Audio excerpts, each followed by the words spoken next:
Hi everybody, this is Dino Chris from Prehistoric Facts. It's a special episode today. Today's episode we're actually talking about Zhuchengtyrannus. And this is actually a tyrannosaur that was actually discovered probably between 3 to 5 years ago in China. And it's basically found in Asia, of course, and Lake Cretaceous, 75 to 66 million years ago. And its size is actually possibly 35 feet long and probably would have weighed almost the same as a Tyrannosaurus Rex. And of course, it's a meat-eating dinosaur. It's a tyrannosaur, and has typical features of tyrannosaurs: so small arms, large skull, and powerful legs. Good eyesight, good sense of smell, and also good sense of hearing, and also would have actually had the same probably almost brain power as most tyrannosaurs.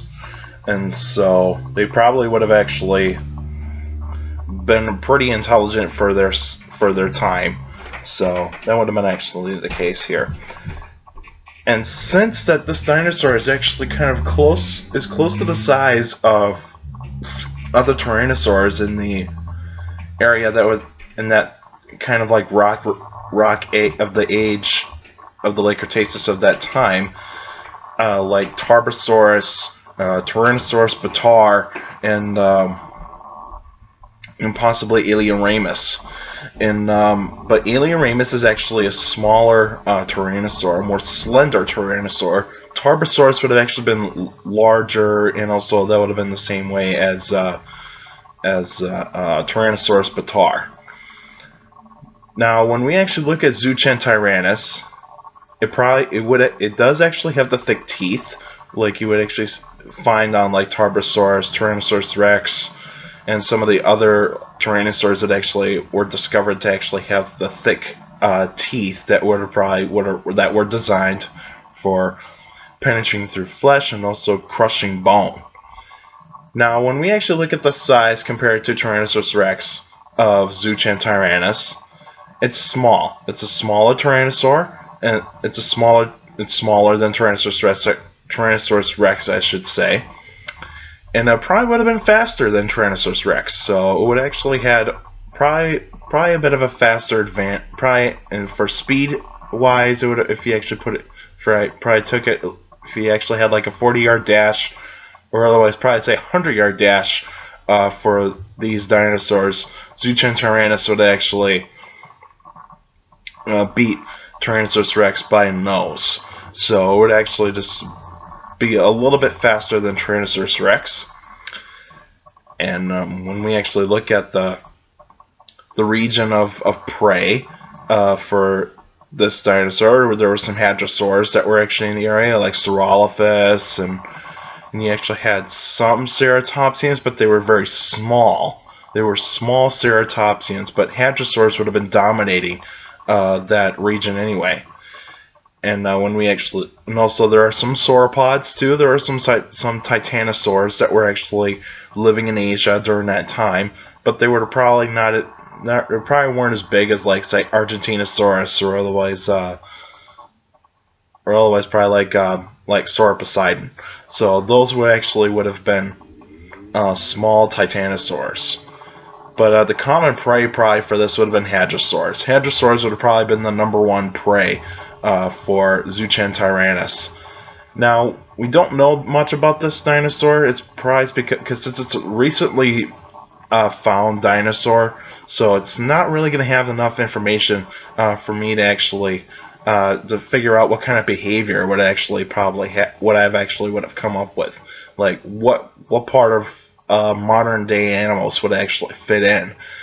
But since if it was competing against like say Tarbosaurus and Tyrannosaurus bataar and Alien-ramus, then would actually have pretty tough competition.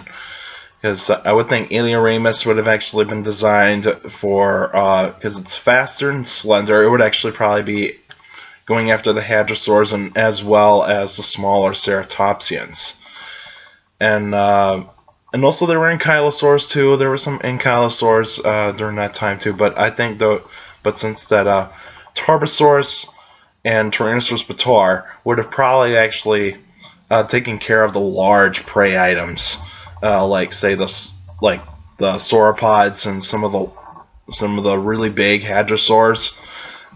But I would actually say that Zhuchengtyrannus would actually been more developed of actually probably taking down like the smaller hadrosaurs, and also probably would have actually had the power to actually possibly kind of actually take down like the younger ankylosaurs. Because since this is a dinosaur that probably would have actually been almost looked like Tyrannosaurus Rex and also Tyrannosaurus bataar, but it would actually been look totally different, because since that it's a tad bit smaller, and probably height wise it probably would have actually probably been like 10 feet tall, so it probably actually been like that high in terms of height. So but since it actually does actually have pretty good muscle mass for the size, and weighing at 6 to 7 tons, it's pretty good amount of weight for a dinosaur like that. And it's almost the same as Tyrannosaurus Rex. And since Tyrannosaurus Rex's weight could actually range from 6 to 9 tons, I mean that's pretty big. So I would actually say that Zhuchengtyrannus would have probably actually probably almost been like Tyrannosaurus Rex in behavior wise, but it would actually be very different. It probably would have actually stayed away from Tarbosaurus and Tyrannosaurus bataar, because since there is a separate species of Tarbosaurus, but when Tyrannosaurus bataar was actually discovered, it was also called Tarbosaurus bataar. But even though like almost 10 years ago it was actually changed to Tyrannosaurus bataar, because it was actually so close to compared to the anatomy of a Tyrannosaurus Rex. But then, instead of calling it Tyrannosaurus Rex, it would actually just be called Tyrannosaurus bataar, since it does have some features that are different from Tyrannosaurus Rex, like it's probably a tad bit smaller, probably been lighter weight, and that kind of stuff. But I would say that Zhuchengtyrannus would actually have very different behaviors compared to Tyrannosaurus Rex and Tyrannosaurus bataar. So it would actually have like say it would actually probably actually had different territory, probably like the wooded areas, probably just stayed in the woodlands, and just basically just hunted down the hadrosaurs that would actually probably wandered off and just wandered away from the herd, and then just pretty much took them down. And as for being a packing animal, there's no evidence to suggest it yet, because since that the tyrannosaurs that have been found with multiple specimens in one site are Daspletosaurus, Albertosaurus, Tyrannosaurus Rex, and some occasional other smaller tyrannosaurs like Dilong, Guanlong, and possibly Alioramus and that kind of stuff. And Tarbosaurus has actually been found with more than one specimen close to each other in one particular layer of rock. And so it would actually be very rare for probably Zhuchengtyrannus to possibly actually cooperate with each other in terms of like try to taking down prey that lived in herds. But even though it did actually hunt down prey that actually did live in herds, but I would say it actually just took down like the weak, the sick, and the young, and the old too, that's basically what predators do, is that they seek out the weakest member of the herd, and then just take down that animal that is just almost willing to give up on keeping up with the herd. And so, but since the demise of this dinosaur would have actually happened to the same way as the other dinosaurs during 66 million years ago, was actually the cataclysmic asteroid that actually slammed the Yucatan Peninsula at 66 million years ago, and it would actually cause like tremendous amounts of events, like really heavy-duty earthquakes, probably reaching to 14 magnitude. That would be the largest earthquake ever recorded on the history of Earth. And you probably actually had it probably had tsunamis. Tsunamis would actually be very common with this asteroid impact. And also there's probably other events that actually occur too, because there's the basalt traps that were actually in India that could probably that would actually had a cause to this. So, because since it's actually nearby, but there's still some criticism of that theory of whether or not the volcanic basalts in India actually caused this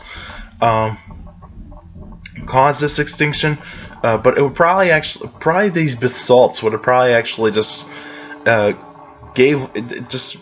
made a regional extinction. It probably wouldn't have actually done like a whole lot, because since it would actually take a huge amount of a basalt a flood basalt in order to actually have large numbers of animals actually die off around the world. But since I would say that the events from the impact of the asteroid that actually hit the Yucatan Peninsula, the Gulf of Mexico area during 66 million years ago was probably the catalyst. Was probably number one in my opinion to be the cause of the extinction of the dinosaurs and the end of the Mesozoic. So it was actually the time period where it was going to be the time where the age of reptiles, which includes dinosaurs, marine reptiles, and pterosaurs, and you name it, just were wiped out, and then pretty much you actually had the mammals take over, and you saw and you see after the Cretaceous into the tertiary, or otherwise the Paleogene, would actually seen numerous amounts of mammals, but there's still reptiles that actually they actually were dominating after the extinction of the dinosaurs. But hey, that's probably what happened. That's what happens when extinction actually happens. When some animals die off, new animals actually start taking control of the space that is actually left on the planet, and so they actually begin to repopulate the areas that they actually had the most devastation. Alright, that's it for now, and next week we'll be an answering questions episode. So if you actually got a question about dinosaurs or any other prehistoric animals, which can be like reptiles, mammals, birds, prehistoric birds, or otherwise any kind of sea creatures like sharks and some of the prehistoric whales, that kind of stuff, and any question like that. Some fishes, feel free to ask me a question. You can email me a question at dinocris71@gmail.com, or otherwise you can actually post a question on the comment section of a Facebook post on the Facebook fan page, Prehistoric Facts with Dino Chris. And also you can follow me on Twitter at CSGRALL. And I post pretty cool stuff on both the Facebook site and also on Twitter, and that's pretty cool. And it's pretty cool I get to do that, and I get to have a wider fan base that way. And take care of the people around you, and also for younger people out there, make sure to listen to your parents, your teachers, and your guardians. Those are the best motivation you can have for a good education. It's very important to have a good education, because with a good education, you get a good job in the future. And that's it for now, and I'll see you guys next week.